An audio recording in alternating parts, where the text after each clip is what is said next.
Thank you, Sarah. I remember in the early days of thinking about becoming a pastor. I started out in college ministry and did some student ministry and spent a bunch of time working on preparing to go overseas to the Muslim world. And but I was all energy, I was all effort, and I didn't know much. In fact, a bunch of stuff I knew was wrong. So I knew I had a lot to learn. And in those days, when you're in your 20s, you do have a lot to learn. And one of the key things I needed to sort out was, who was I going to learn from? Because the people I would learn from would shape the kind of person I would become. And I remember literally thinking about different schools to go to. And Kathleen and I would talk about this, and as we reflected on it, we thought of the kind of people we just wanted to be like. And we had a set of names, and one of the common things that we noted about these people is that they would talk about the gospel. And I'm like, I kind of know what the gospel is, right? Like, that's how I became a Christian. I know the gospel. But they would talk about it in a different way. They would talk about it as it was something that was actively working in their life now. And I kind of knew that would be kind of true, but I didn't actually know what it was. It was a gospel that was working in their life, continuing to change their life. And as I began studying the scriptures and I began looking and understanding things, I started seeing the New Testament continues to come back, not to theology, it says a lot of theology, not to certain ideas of how the world's supposed to be run or whatever. It continues to come back to this idea called the gospel. As we start in the book of Romans, we're going to find right out of the gate, Paul is going to speak about the gospel. He will say that he's an apostle set apart for the gospel. And then he'll begin talking exactly what the gospel is. Today I want to give us an introduction to that and walk you through it and walk you through, just step back a little bit, tell you what the book of Romans is and how most scholars see this is the most important book of the New Testament. And what I would suggest is if we could come to an understanding of what this is, I think increasingly we're going to be more and more like those people that Kathleen and I looked up to. We still look up to them, who continue to go through the challenges of life and somehow prevail. Not win, not succeed in everything, but know how to have peace in suffering, know how to endure in difficulty, know how to rejoice for those who rejoice, and not be afraid of grief. There's something about the hardships of life produce gold in them, and they don't break them. So let me step back and tell you a little bit about the book of Romans. And before I tell you about it, I want to tell you about the people who talked about it. I want to start, some of you have been watching the Olympics. Are you guys watching the Olympics in Milan, right? For my part, I love the Winter Olympics, but it feels like it's been the World Curling Championship. Every time I turn it on, all I see is curling. And I'm like, where's snowboard cross? Where is snowboard cross, right? Or give me some hockey or whatever. Anyway, but hey, curling is cool too. Well, it's happening in Milan, and it's kind of cool to see the sights of Milan and how awesome and beautiful Italy is. Well, about close to 1,700 years ago, a man named Augustine was sitting in a church right there in Milan. I don't think it was that awesome church. There's probably something less awesome, but he was in a church in Milan, and the bishop Ambrose was preaching out of the book of Romans, and something broke in him that day. Well, I'll go ahead and read it from the screen. I got a quote there. It says, he said, "The tumult of my heart took me out into the garden where no one can interfere with the burning struggle with myself in which I was engaged. I was twisting and turning in my chains." It was as if a light, and then he talks about how something happened in his life. He says, it was as if a light of relief from all anxiety flooded into my heart. All the shadows of doubt were dispelled. Augustine, who in so many ways is the most significant theologian of the first 1,000 years of the church, came to faith right there in Milan in a sermon on the book of Romans. Fast forward about a little more than 1,000 years. The gospel had gone through some different difficulties and things had broken down, and we find Martin Luther somewhere around 1517 trying to study and understand the book of Romans. He said, "I labored diligently and anxiously as to how I understood the word." That's my fault. I messed that up. How I understood the word, the expression, the righteousness of God, blocked the way because I took it to mean that the righteousness whereby God is righteous and deals righteously and punishing the unrighteous. He said, I did not love a righteous and angry God, but I hated him and murmured against him. But then I grasped that the righteousness of God is that righteousness by which grace and sheer mercy God justifies us by faith. Thereupon I felt myself to be reborn and have gone through open doors into paradise. I broke through. And as I had formerly hated the expression, the righteousness of God, I now began to regard it as my dearest and most comforting word. I genuinely think if the Christian faith hasn't worked for you, or you just feel stuck or struggling, or if you're honest with yourself, angry, the gospel may be that thing that helps you break through. We're not going to get into all that stuff. There's a lot of language there. But Martin Luther was, in so many ways, the father of the Protestant Reformation. The Protestant Reformation began at this moment in the book of Romans, the passage we're looking right now. A couple hundred years later, John Wesley, reading about Luther's experience, has his conversion. Wesley became the father of all the Methodist church movements that we experience today. So much of what has transformed the world has begun with people looking at the book of Romans, grappling with it in their soul, and seeing the gospel enable them to break through. So let me give you a little bit of a background here. Paul is saying, hey, look, here's who I am. I'm an apostle, which means that he's been sent by God to go to different places and help start new churches.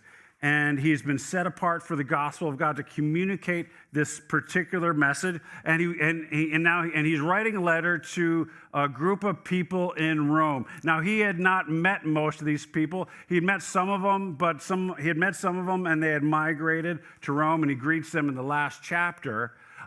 He is likely writing this around AD 57. He's writing it during his third missionary journey. He did a bunch of missionary journeys, and he's sort of camped in Corinth for a while. Corinth is a city in Greece, and he's writing a letter to folks right across the sea in Rome. And if I got a picture of Rome here, I want to show you. I did some highlighting. I've never been to Rome, but from what I understand, there's a river that runs through the middle of it, and then there's these 7 hills of Rome.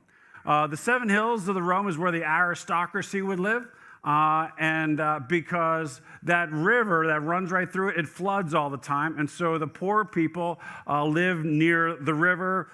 The leadership, the aristocracy, the important people live up in the hills. And so as we're thinking about this letter is written in AD 57.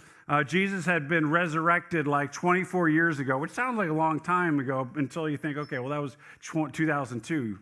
I remember certain things that happened in 2002. And, so like It hadn't been that long, and the gospel started to spread throughout Rome. But most scholars think that this letter was written to about 100 people living in pretty bad housing situations along that river. Now, this straggling group of about 100 would end up overturning the entire Roman Empire a few hundred years later. But what he was doing is trying to give them an understanding of the gospel that they had been given. Let me see if I can start explaining what the gospel is. Like I said before, I thought it was just like how you get into the faith, right? Growing up, I thought I was like, all right, like I'm saved by grace, and I have to work really, really hard to prove it, right? As Tim Keller would say, that the gospel isn't the ABCs of the faith, it's the A to Z of the faith. And we'll talk about it. There's a depth to the gospel that in so many ways we will never reach.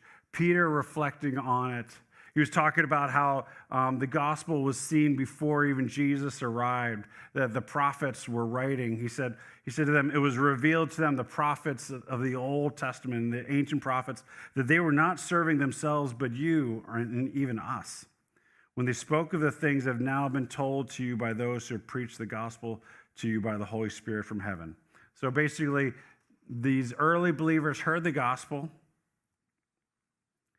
and not just from the apostles, but from the ancient Hebrew writings. And when it comes to the gospel, it says, even angels long to look into these things. There's a temptation that tells us if we have enough information, we're going to be okay. If we have enough information, we're going to be okay. And information is what saves us, right?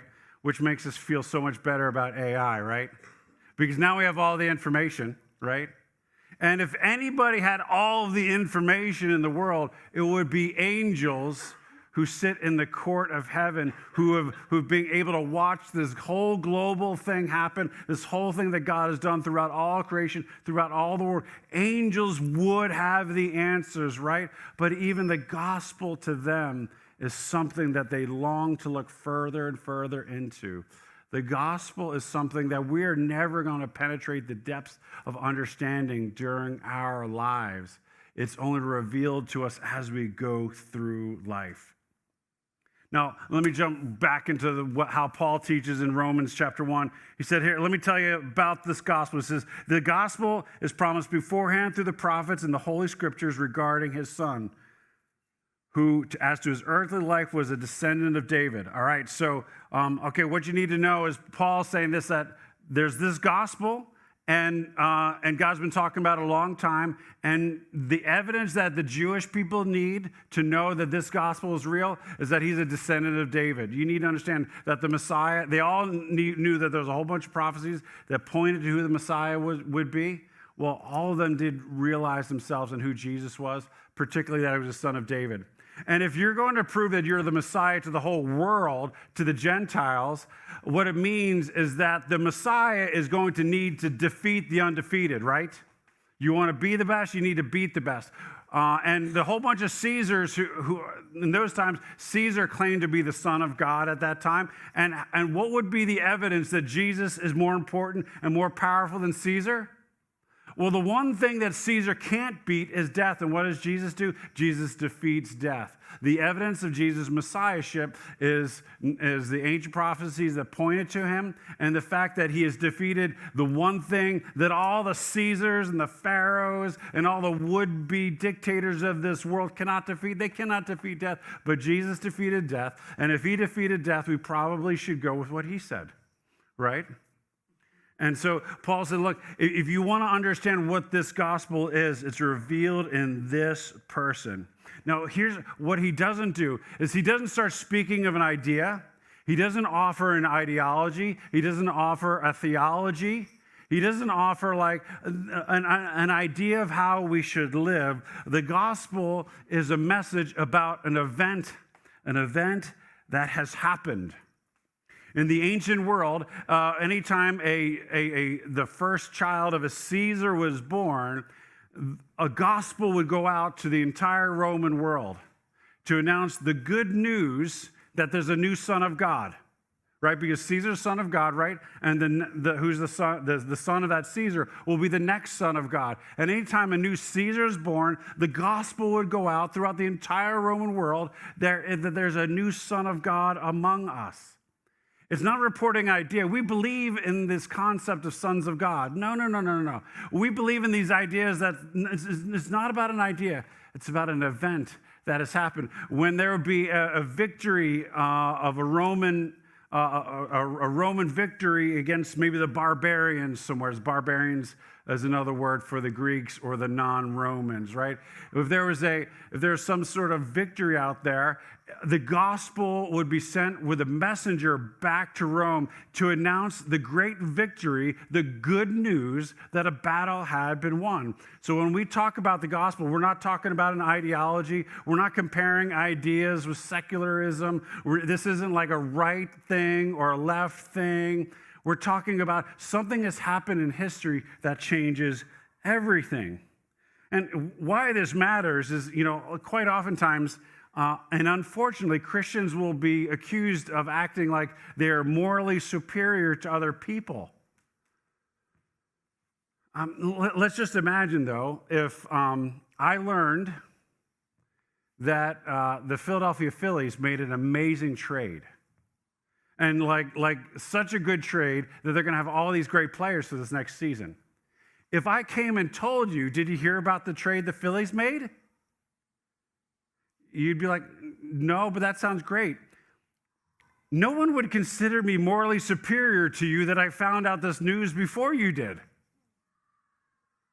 There's no moral superiority in hearing the gospel. Because the gospel isn't something that you achieve. The gospel isn't something that I gather to myself. It's not something I discern. It's something that gets revealed to us. And when it gets revealed to us, it can change our lives if we will allow it. But it gives us no moral superiority over anybody. It's news of an event. And that event changes everything. It's the beginning of the change of all things. Death has been defeated, and because death has been defeated, it can continue to be defeated, and all its antecedents, sin and everything that leads up to death, is also defeated as well. And if we will live into those truths, we can also live victorious lives in ways that we may have never, ever imagined before. That is an event that has happened. That's not an idea that gives me moral superiority over anybody. It's the A to Z because what it tells us is that it's an event that has happened that enables us to be saved by grace through faith, enables us to grow by grace by faith, enables us to endure by grace by faith, enables us to win and overcome by grace through faith. And we're not going to be able to get to everything, but it's a message that if we can hear it and receive it, brings with it power. It's not just something that happened a long time ago. The beginning of a new world in Jesus' resurrection has begun. In so many ways, it's almost so big it's hard to access it. I was trying to think about how to explain the book of Romans, and so I had ChatGPT draw up a picture for me. So here is a guy trying to use a little 110 plug to get juice out of a nuclear power plant. Now, if you bring your little plug up to 3 Mile Island, there's not going to be a place for you to plug it in. Unless there's something that can translate all of that power into your little electrical cord, right? Well, I mean, that's so much of our lives. We have these little electrical cords, and there's this message that is literally transforming the world. The book of Romans, in some ways, is the little outlet that enables the power of God to be revealed into us and our lives. It enables us to access this power that is at work throughout the world, transforming the world. In so many ways, the history of the world can be seen through the work of the power of God. Remember, we're talking like when the gospel was first announced, we're talking about a couple of thousand people. And once they got going, they got persecuted and scattered throughout the whole Roman world. So all these cities have like 2 or 3 small groups in these cities. But here were people who had literally seen the risen Jesus, or talked to somebody who had seen the risen Jesus, and they believed it, and their lives are being transformed and changed. They were living with such peace and contentment and strength and courage and boldness that it didn't matter what had happened to them, they continued to overcome. You need to know these believers that received this letter at AD 57, they got this read to them, and it was like, wow, this is amazing. 5 years later, Nero comes to power. Next thing you know, these believers who received this letter, who read this letter, are getting impaled on poles, lit, covered with tar, and lit on fire. Nero released a persecution of Christians at that time because this thing was gaining momentum. And some political thing, they blamed the Christians, and next thing you know, they are getting torched, they're getting thrown to the lion's den, and yet that didn't stop them. That didn't stop them. There was waves and waves of persecution in the first few hundred years. And like these people were not significant. None of them had any political power. None of them even imagined that they had any cultural influence. But it just kept going and going and going. And next thing you know, in 325, Constantine experienced a conversion experience, and the entire Roman world is transformed by this message. The message that enabled people to endure absolute hardship, unbelievable suffering, rejection from their family, loss of job, poverty, enabled them to walk into the most vulnerable places in the world and adopt the most difficult situations into their lives. Not only were they enduring, they were the ones showing love and care for the poor and the needy, and it transformed the world. Now, the good news at that time in 325 is that the gospel literally overtook the Roman Empire. The bad news is that faith was joined with politics. And anytime you join faith with politics, well, you get politics. And politics are important, but generally speaking, when you try to drive the gospel through politics, things just stop. And sure enough, about 100 years later, the advance of the gospel in the Roman world had gotten shut down. It was all about organization and structure and institutions, and the whole advance stopped until in the 6th century it jumped. For the first time in the history, somebody who hadn't been Romanized first started hearing the gospel, and it was St. Patrick. And St. Patrick goes to the Irish, and the Romans didn't want to have anything to do with the Irish because they were kind of a miserable people, at least according to Rome, right? They're miserable and they're we're not even going to try with them. But when the gospel gets a hold of the Irish, all of a sudden things start changing, and an entirely different way of being a Christian starts emerging. You didn't have to be a Roman to be a Christian. You could be a Christian and even Irish, and they come up with an entirely way to live out the gospel in community. And while Rome just starts kind of get stuck with their faith, the Irish start sending missionaries all the way throughout Northern Europe. And for hundreds of years, the Irish are transforming the rest of the continent of Europe. Why? Because they didn't have to try and figure out the organizational stuff. They were just living out the message, right? Well, as things happen, right, they decide, like, this is really powerful. This is really powerful. This is amazing. Let's go kill all the Muslims. So the next thing you know, what's happening in Europe is they decide, let's take the power of the gospel, let's grab the sword, and let's go kill all the Muslims. And what happens? The faith shuts down. Why? They thought this would be a good idea.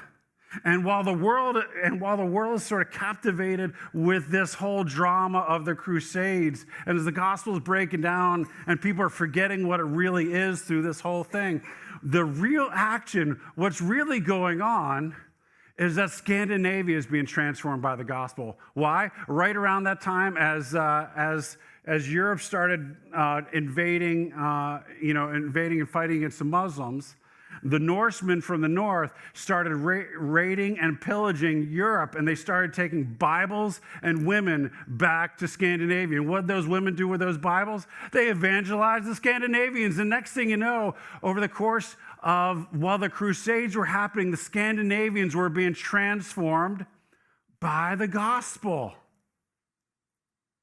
And there's some right things going on, obviously, and it's something, but people like John Huss, Wycliffe, they're starting to like say, hey, what if we translated the Bible so other people can read it? And next thing you know, you've got the Gutenberg Bible, and then you have Martin Luther, and all of a sudden he's like, wait a second. Maybe this isn't sort of an institutional thing. Maybe the gospel could be at work in everybody's life. And next thing you know, the Bible starts getting translated. All of a sudden, people start reading for itself, and the entire Protestant Reformation happens. And yes, they do this thing, and they start warring with each other all over again. That still happens. But still, once they get released, next thing you know is you have the Enlightenment. And if you look at the last 300 years, and I know I'm only talking about history in the West. This is where we have better documentation of some of these things. But if you look over the last 300 years of history of the West, and you start looking at the First Great Awakening, the Second Great Awakening, the Third Great Awakening, you see the antecedents of things like the Constitution. You see the antecedents to the Emancipation Proclamation, women's suffering, the Civil Rights Movement. When the gospel is released, it transforms the world.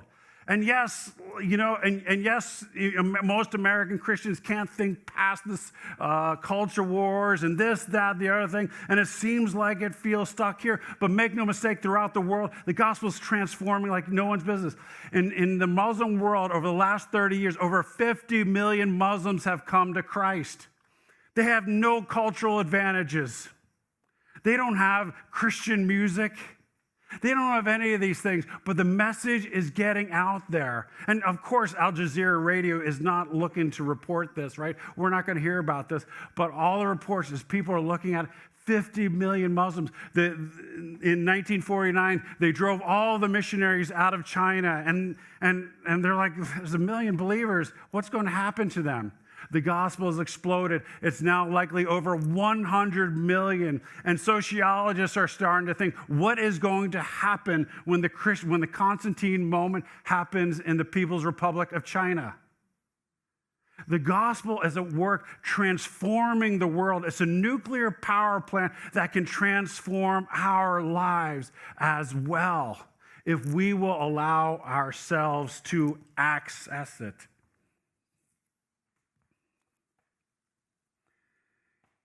Paul says it is the power of God unto salvation. Now, let me just pick on a little phrase that I use and a lot of us oftentimes use. When we think about, what these Roman believers went through and what our friends and brothers and sisters in the Muslim world are experiencing. And then what we experience, oftentimes we look at the struggles that we have and we'll say, well, those are first world problems. Can I just say, like, what makes them first world problems? Like, the only reason it makes our problems first world problems is that we have more money than others who aren't in the first world. Did money ever fix anything? Does that delegitimize that we have problems and struggles? And is like the fact that you're in the first world make them any easier? A lot of times, sometimes I think it's like we have this guilt, like, I have so many things, I shouldn't have struggles. The gospel will talk about how we've been born into a broken world. We have broken hearts and broken souls, and we live in a broken culture. Regardless of whether it's first, second, third, developing, whatever you might want to call the world you're in, it's broken. And our hearts are broken. Your problem is real. And yes, you have more money than that person in the slums of Cairo does. Whatever. You still have struggles. Just because that person's poor enough to know the gospel can help him, are you poor enough to know the gospel could help you as well? See, one of the things Paul said, he said he's not ashamed of the gospel. The only thing that could stop the gospel is our embarrassment of it. When we think like, maybe I should be independent, right? I have wealth. That wealth should be able to make my life better, right? If we allow the gospel, it will protect us from reacting to our guilt. The good news of the gospel is that Jesus' death has accomplished the forgiveness of your sins. We'll get to that. But you can be free of your guilt. What stops the gospel, or what the gospel can protect us from, is hiding in our shame. So many of us need to shrink our lives so we don't feel vulnerable and we don't make mistakes. And we continue to shrink our lives into isolation so we never have to feel that shame. You can be free of that. The gospel protects us from cultural pride. We really can enjoy people who look and think differently and act differently than us. Gospel protects us from the illusion of control. Like I said, shrinking our lives into isolation to avoid suffering. The same gospel that plugs people into the power of the resurrection that's changing the world and to overcome is available. The same gospel that enabled the 100 people near the river to overcome unbelievable persecution is available to help you overcome the trauma from your past, the challenge with your boss, the stuck place your marriage might be in. The gospel is available to all of us in our own unique challenges. The gospel also protects us from the entitlement that leads us to constant disappointment. The gospel does not promise prosperity, but does promise God's peace and presence no matter what the situation you face. Even if your problems are entirely of your own making, the gospel promises that God is with you. His witness of you isn't whether you've created your problems or not. He has promised that if you are his child, he will be with you regardless. In whatever challenge you are facing this year, what would it look like for you to trust and turn yourself to the gospel? And let me see if I can just touch a little bit more on what the message of it is. In verse 17, it says, the gospel is the righteousness, or the gospel, the righteousness of God revealed, a righteousness that is by faith from first to last, just as it is written, the righteous will live by faith. Luther thought that righteousness was, okay, if I'm a good person, God will bless me. What changed his life is when he realized that the righteousness wasn't a righteousness that he would ever earn. It's the righteousness Jesus earned for him. And that by faith, and when he has faith in Jesus, he bears Jesus' approval on his life. And nothing can change that. By you being united to Jesus, you're united to his approval. You are united to his work. You're united to his victory. And because Jesus has victory over sin, he shares that with you. It's not about being a better person so you can get God's blessing. And Jesus is the better person.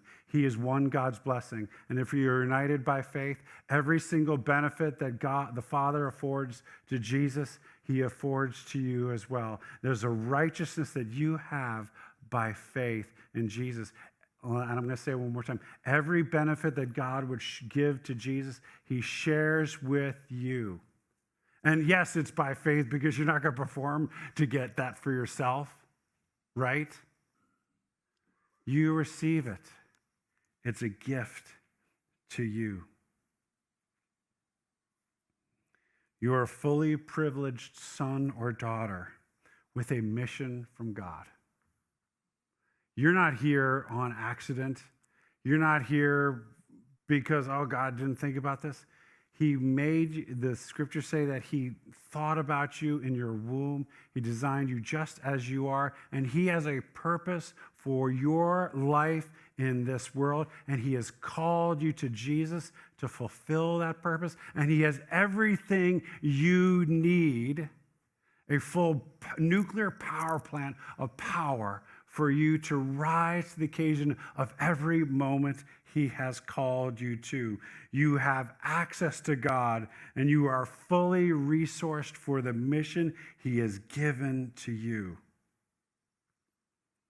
If you are like me, though, every day, sometimes I just doubt that. And sometimes I have to cross the threshold of my own vulnerability to realize I'm not going to be able to pull this off unless God shows up. I'm doomed. And like Peter stepping across into a world he had never known, with people who were different than him, who looked different than him, who thought different than him. When you cross that threshold, you have the opportunity to experience the power of that gospel, just like Peter did. May I invite you to try on this idea that the gospel is, in the gospel, you have everything you need to face every single challenge that you will face, to step into a specific calling that God has for you, not just for your big picture of your life, but for every moment of your life, and that in the gospel, he has equipped you to meet that moment. And even if you've failed at the 100 moments before this next moment, his grace is still available to enable you to still meet that moment. It's a faith. This message is by faith. Let me just teach one additional aspect. It's a gospel that's received by faith, but it's a faith that produces obedience. Paul talks about it, the just will live by faith, but when he describes that faith, it's a faith that produces obedience. And that shouldn't be a mystery. If your faith is in money, you'll do what money tells you to do. If your faith is in your performance, you're going to do whatever it takes to perform. Whatever you put your faith in will transform your actions. If the gospel isn't causing you to think differently about how you think, act, or behave, the good news is there's an awful lot for you to receive in the gospel. Of course it's going to change your life. And the more you obey it and the more you trust it, the more powerful it is and the more wonderful it is. In the first year I was a pastor, I was helping out with this men's small group. And as I was helping out with this men's small group, our waiter this one day came to the table, and you could tell she was a mess. And we asked her, we asked Jenny, what's going on? She says, my son's in trouble with law, and he's 16 years old, and he's going to court, and he's really in trouble. And we talked to him, and for some reason, I just said, hey, do you need somebody to sit with you in that court? I stepped across the threshold that was really, really uncomfortable for me, and I still don't even know why I did it to this day. Well, as I did that, we made a plan. She and her son were going to the Leola Courthouse in Lancaster County. So we met them at their home, and we drove out, and sure enough, I end up in the Leola Courthouse, which is maybe half the size of our cafe. It was small, it was humble, and I sat down right in the middle, and there's the prosecutors there, and the defense was there. Jenny and her son sat right there, and then there's the judge right there, and I was the only one in the room. And I'd never been into a courthouse ever before. And sure enough, I found out what was going on with Jenny's son when the Denny's restaurant manager and the waiter showed up.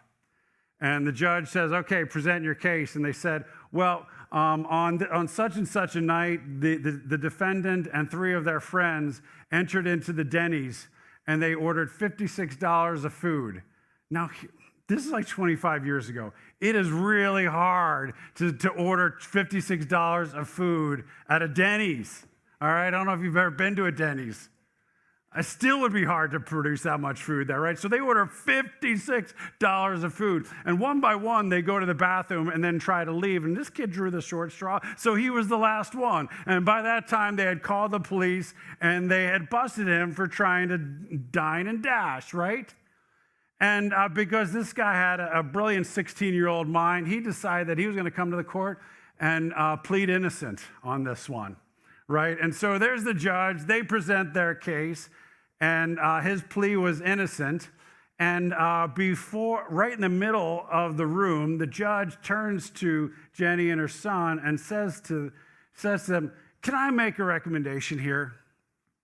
Before you present your defense and force me to make a judgment, what if you just paid the bill?" And she looks to the Denny's people like, "If he paid the bill, would you drop the case?" And they're like, "Yeah." And so he turns back to them, is like, "How about if you just pay the bill, and then you can walk away from this thing?" And Jenny and her son look at each other, and they say, okay. And they're like, "All right, we got the deal done." And then Jenny's mom says, "Can you take a check?" Denny's, "Can you take a check?" "Yes, we'll take a check." And it's just, I actually don't have that much money in my account. And I'm sitting there like, what is going on here? What is going on here? I'm like, this kid is literally going to be, who knows what happens when this gets on his record, right? And they have an opportunity to get off, but they can't pay the fee. They can't pay the fine. I'm sitting back there and like, I'm not rolling in dough as a pastoral intern, but I'm like, can I just pay it? And the judge is like, "I don't care. Somebody's got to pay this thing." And I'm like, all right, I just need to go to the ATM. So I run out to the ATM and I go get enough money for a really nice, I come back and we pay the Denny's folks. They're like, "Oh, that's really, really nice. We'll pay you back." They didn't. And I just drive off. All right. And I'm driving home and I realized something, that was me. That was me. The gospel is that I've sinned and I have fallen short, and that there is a cost to the injustice, the injustice of my life, and there is a judgment that I cannot cover. Jesus is the one who said, "Hey, I'll pay it. I will pay it."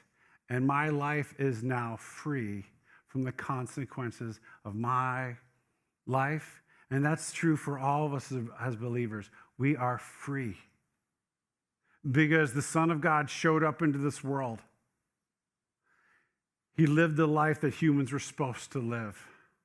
He died the death that humans deserve. And then he is risen from the dead, defeating sin, guilt, death, shame, and releasing the power of the resurrection to all who will unite themselves with him by faith. I realized, and I never paid a better restaurant bill in my life. Crossing the threshold, and I experienced the gospel. As we go through this series, I challenge you, when you see the threshold, step across it and see what God might show you. Let's stand together. The band's going to come out, and we're going to have an opportunity to practice the gospel in our lives by going to the communion table. Jesus comes to us, and he says he offers to us his life, not that we deserved it, but he gives it to us by grace, and we get to receive it. And maybe this is the first time that you've ever going to receive communion. May I invite you to cross that threshold. On the night that Jesus was betrayed, he took the bread, he broke it, he said, "This is my body that's been broken for you. Take this and eat." After the meal, he took the cup and he said, "This is the blood shed for the forgiveness of sins. This is the blood of the new covenant shed for you. Drink this in remembrance of me." Let's pray. Jesus, in you we have a new life. In you we have access to the power of the resurrection. Do we deserve it? No. But you reveal this to us and you show this to us. And God, we ask that you give us grace to step forward, be willing to plug our lives into your life that becomes the ever fruitful source of life for us, regardless of what we experience. We thank you for your death on our behalf. And we unite ourselves to you in that death and in his and in your resurrection. Amen.